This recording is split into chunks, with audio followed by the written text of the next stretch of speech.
조갑제TV 시청자 여러분 안녕하십니까? 저는 조갑제닷컴의 조세별입니다. 2025년 2월 25일 오전 11시입니다. 며칠 전 소개해드린 장부승 교수의 글 왜 의사들은 우군이 없나 글 2편이 올라와서 좀 소개해드리도록 하겠습니다.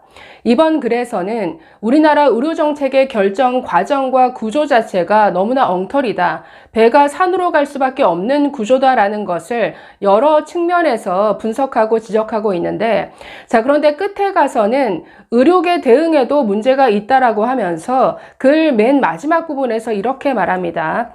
제가 여러 나라 의료계를 들여다봤는데 한국 의사들처럼 사회적으로 고립되어 있는 의사 사회를 못 봤습니다.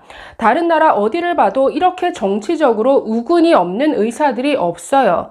정치인들에게도 문제가 있고 보건복지부에도 문제가 있겠지만 일단 의사들 스스로 주체적으로 뭘 할 수 있는지 긴 호흡을 갖고 한번 생각해 보시길 바랍니다 라고 적고 있습니다. 자, 이 글은 이걸 생각하기에 참 좋은 글인 것 같아서 한번 읽어보도록 하겠습니다. 자, 이분이 지난 14일 국회에서 열린 공청회 의료수급추계위원회 관련 공청회에 참여했던 그 경험을 바탕으로 우리나라 공청회가 너무나 요식행위에 불과하다라는 점을 지적합니다. 자, 미국에서는 하원소위원회에서 어떤 분야의 토론을 할 때 의원 11명이 정말 세계적 석학이라고 할 수 있는 4명의 전문가를 불러다가 2시간 반 동안 정말 아주 깊이 있는 공부를 한다라는 것이죠. 그런데 이번 국회 공청회에 이분은 참 가기 싫었다라고 합니다. 왜냐하면 국회의원 22명이 전문가 12명을 불러서 공청회를 하는데 아니 전문가 각자에게 주어진 시간 8분밖에 주어지지 않더라. 이거 가지고 대체 무슨 깊이 있는 토론이 되냐? 자, 이렇게 지적합니다. 자, 그러면서 그날 이 공청회에서 느꼈던 바를 설명하고 있는데 자, 이렇게 말합니다. 당일 회의장에 앉아 있는데 예상은 하긴 했지만 국회의원들 발언하는 거 보면서 바로 실망했습니다.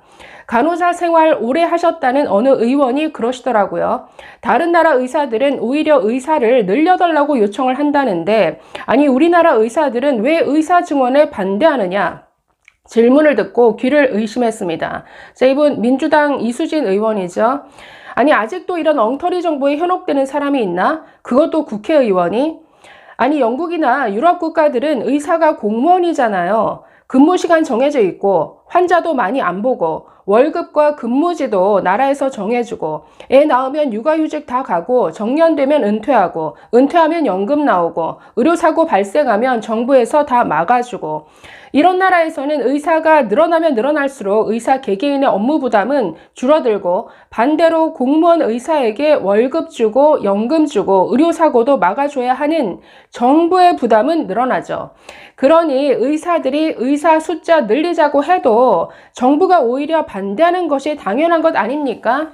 또 다른 의원님은 그러시더만요. 자기가 조사를 해보니까 독일에서는 의대 정원을 연방의 무슨 자문회의에서 정하고 이때 무슨 의사들과 건강보험조합 간에 협의를 해서 정한다는데 왜 한국의 의사들은 일방적으로 의사들이 의대 정원을 정하겠다고 하느냐. 자, 독일의 의대들은 대부분 주 정부에서 돈을 댑니다. 그러니까 연방 보건부에서 의대 정원 늘리자고 아무리 얘기를 해봤자 소용이 없어요. 연방 정부가 주 정부에 돈을 주지 않는 이상 주 정부들은 더 이상 의대 정원 못 늘린다고 나자빠진 상태입니다. 아니 독일의 대학들이 지금 어떤 상태인지 어디 신문 기사라도 하나 봤으면 이따위 가짜 뉴스에 현혹될 리가 없죠. 자, 독일은 대학이 공짜예요. 공짜. 한국 돈으로 1년에 60만 원인가 내면 학생증 주고 이 학생증 있으면 대중교통 무료로 이용하고 밥도 좀 싸게 먹고 혜택이 있을 겁니다. 그리고 수업도 다 공짜로 듣는 거예요. 의대도 마찬가지입니다. 심지어 EU 이외 지역에서 온 학생들도 200만 원 정도 내면 의대 다닐 수 있습니다. 이러니 지금 독일이 의대는 물론이고 모든 학과 교실이 미어 터지죠. 게다가 독일은 지난 수십 년간 의사 숫자를 계속 늘려왔는데 의사 숫자 증가 속도보다 장롱 면허 증가 숫자가 훨씬 빠릅니다. 정부에서 비싼 돈 들여서 의사 만들어 놨더니 임상에서 사람 고치는 게 아니라 어디 가서 딴 거 하고 있는 거예요. 지금 장롱 면허가 전체 의사 면허 소지자의 4분의 1이 됐습니다. 이런 상황에서 독일의 주 정부들이 의사 교육에 들어가는 막대한 비용을 더 감당하고 싶겠습니까? 상황을 잘 알지도 못하면서 국회의원이랍시고 앉아가지고 언성만 높이면 뭐합니까? 자, 좀 넘어가서 이것 말고도 납득하기 어려운 일방적 주장이 한두 가지가 아니었는데 이런 왜곡된 데이터들이 판치는 현실이 좀 안타까웠습니다. 자, 그러면서 2월 14일에 있었던 이 추계위원회 관련 공청회 자체가 추계와는 아무런 상관이 없는 논의로 진행이 됐다라고 지적합니다. 자, 이 회의실에서 있었던 논의는 사실 우리가 상식적으로 알고 있는 추계와는 아무 상관이 없는 내용이었습니다. 아마도 거기 모인 국회의원들은 추계라고 하는 것이 적당히 병원 대표, 의사 대표, 보건복지부, 환자 대표 정도 대충 일정한 비율로 배합해서 위원회랍시고 하나 만들어 놓고 각자 의대 정원 숫자 내놓으면 그 적당히 타협해서 숫자 하나에 합의해라. 뭐 그렇게 정치적으로 타협하는 과정인 걸로 착각하고 있었던 게 아닌가 생각됩니다. 그런데 우리나라 위원회라는 게 전부 이런 식이죠. 자, 추계가 무엇인지에 대한 개념 자체가 엉터리니 논의가 제대로 될 수가 없지요. 자, 추계라는 것을 하려면 일단 수급 모델을 만들어야 합니다. 변수, 각 변수별 계수, 변수 간의 관계를 수학적으로 정의해야 하고요. 이걸 각각 공급 측 또 수요 측으로 나누어서 산식을 특정한 후에 여기에 실제 현장에서 수집된 수치를 대입합니다. 그렇게 해서 공급 곡선과 수요 곡선을 그어요. 그러면 균형점이 어딘가 나올 거 아닙니까? 그러면 기존의 의대 정원 규모를 유지했을 때 그 균형점에 도달하는 데 얼마나 시간이 걸릴지 알 수가 있겠죠. 사실 추계를 한다는 게 쉬운 일이 아닙니다. 왜냐하면 워낙에 변수가 많으니까. 아니 공급 측면에서도 뭐 의사들이 어느 정도로 늘어날 것인가, 그에와 관련해서 또 어떤 뭐 AI, 뭐 로봇과 같은 기술은 어느 정도로 발전할 것인가, 수요도 그렇죠. 노령화에 따른 의료 수요가 늘어날 거냐, 아니면 출생 인구가 감소해서 오히려 줄어들 거냐, 이런 각각의 변수들이 너무 많다 보니 이걸 정확히 모델화하는 게 쉽지 않습니다. 자, 일본에서는 이 기초적인 모델을 설정하고 초기 값을 집어넣어서 1차 수급 모델을 완성하는데 대략 3년 좀 안 되게 걸렸습니다. 그리고 나서 추가 3년은 현장 수치들을 더 섬세하게 보강해서 모델 보정하는 데 썼습니다. 그래서 20명이 넘는 전문가들이 모여서 6년 동안 회의를 해서 40회 회의에서 수급 모델을 완성한 겁니다. 일본에서 수십 명의 전문가와 정부 부처, 관련 전문 연구기관이 달라붙어서 6년 걸려서 한 일을 한국의 국회 보건복지위와 보건복지부는 어떻게 한두 달 만에 해낼 수 있다고 생각하는 거죠. 한국의 국회 보건복지부에 계신 분들은 모두 의료정책의 신이라도 됩니까? 전지전능한 무슨 파워를 갖고 계세요? 그럴 리가 없죠. 처음부터 추계에는 관심이 없는 거죠. 추계란 그저 명분과 허울에 불과할 뿐, 그저 적당히 추계라고 간판을 내세운 다음에 대충 타협해서 내년도 의대 정원이나 빨리 정하자는 것 아닌가요? 이거 아주 본질을 잘 간파하신 것 같습니다. 그냥 허울만 추계일 뿐, 그냥 대충 빨리 합의하자, 그냥 여기에 의도가 있다. 자, 사태가 이 지경이 된 것은 비단 국회의원들이 무식하기 때문만이 아닙니다. 제가 국회에서도 지적했지만 의사의 숫자, 의료 서비스의 공급량이라는 주제 자체가 국회의원들이 다루면 절대로 안 되는 주제입니다. 논의 자체가 폭망합니다. 자, 여기서부터가 중요한 내용인 것 같습니다.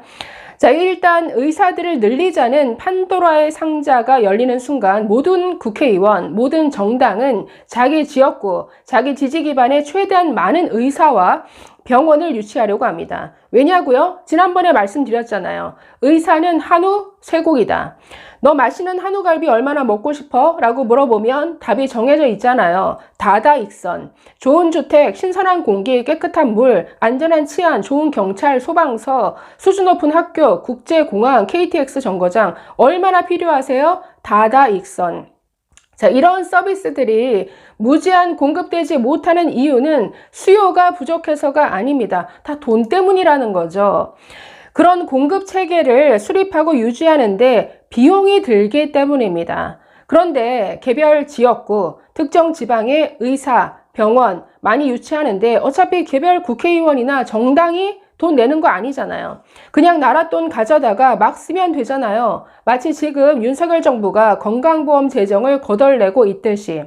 그렇기 때문에 의사가 얼마나 필요한가라는 주제를 국회의원들이 다루는 나라가 없어요. 왜냐하면 그랬다가는 나라가 거덜나기 때문입니다. 일본만 그런 게 아니라 미국, 영국 등 다른 선진국들 다 마찬가지입니다. 정치적 영향력에서 자유로운 전문가들이 일단 의대 정원을 차분하게 논의합니다. 마찬가지 논리로 의대 정원을 환자단체나 소비자단체가 결정해서도 안 됩니다. 환자단체, 소비자단체나 국회의원들 다 마찬가지입니다. 이들이 내놓을 답은 정해져 있다니까요. 다다 익선. 게다가 이 사람들이 전체 의료 제공 체제 유지의 비용을 대는 사람들이 아니잖아요.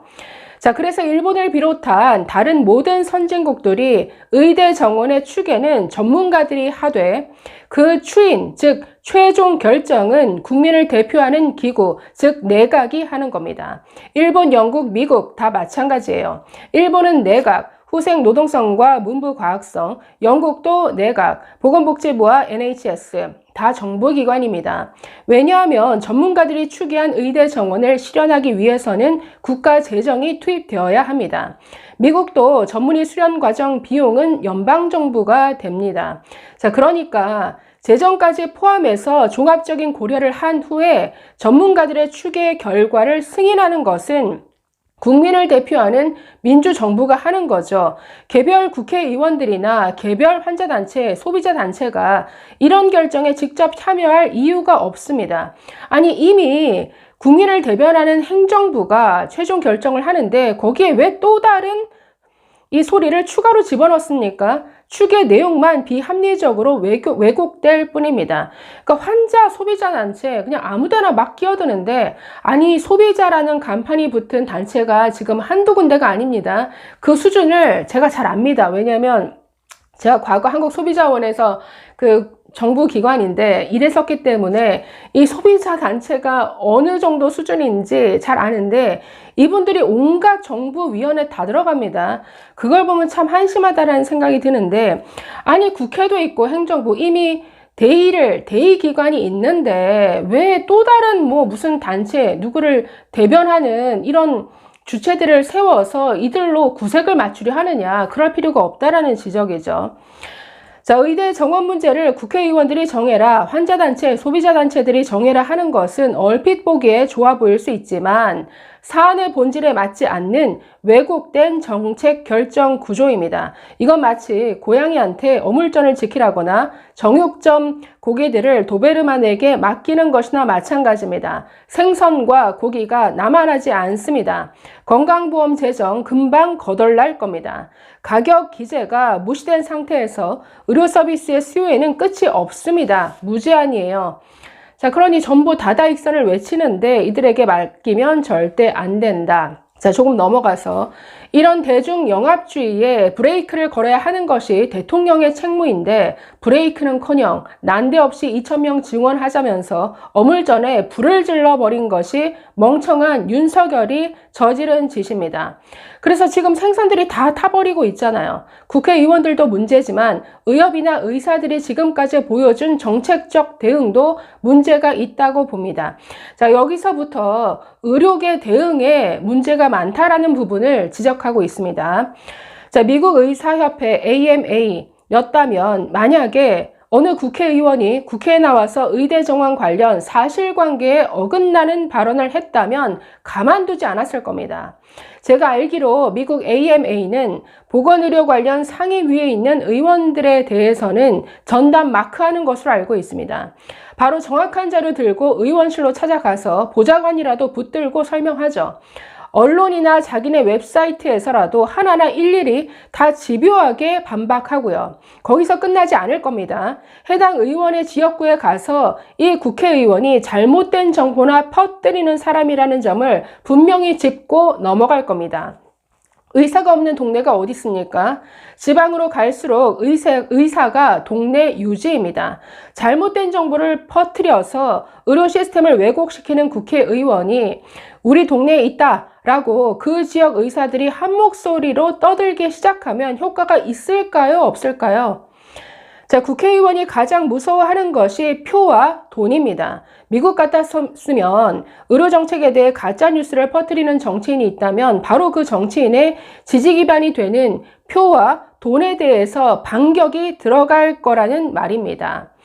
자, 물론 미국은 로비가 합법화된 나라입니다. 막대한 돈을 들여서 로비스트를 고용하고 기업이나 단체가 정치 자금도 줄 수 있는 나라와 우리나라를 단순 비교하긴 어렵죠. 하지만 과연 우리나라 의사들은 의료 정책에 대해 치열하게 토론하고 의료 정책에 대한 소신을 지키기 위해 목소리를 높일 준비가 되어 있나요?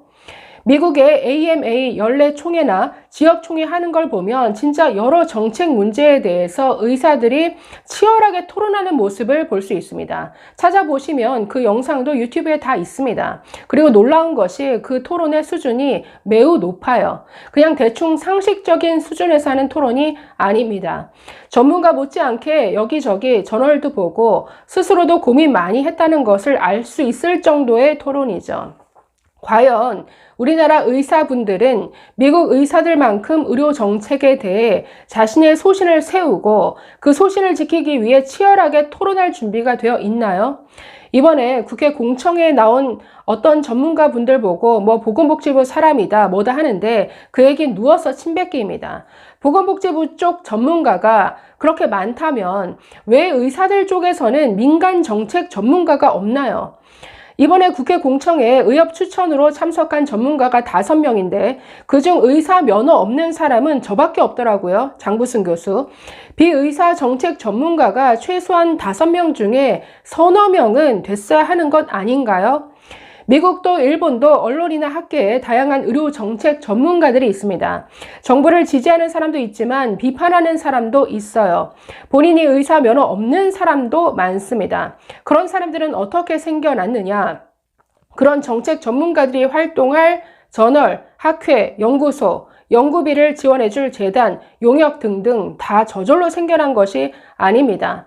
의사든 아니든 민간의 독재가들이 돈을 대고 프로젝트를 조직하고 해서 공부를 계속하고 정부와 독립적으로 연구를 진행할 수 있도록 누군가 공간을 만들어 준 겁니다. 그런데 그런 공간을 만들고 의사 커뮤니티 바깥에서 의료 정책에 대해 다양하게 고민하는 정책 전문가를 육성하기 위해 과연 의사와 의사 단체들은 얼마나 노력을 기울여 왔냐는 것이죠.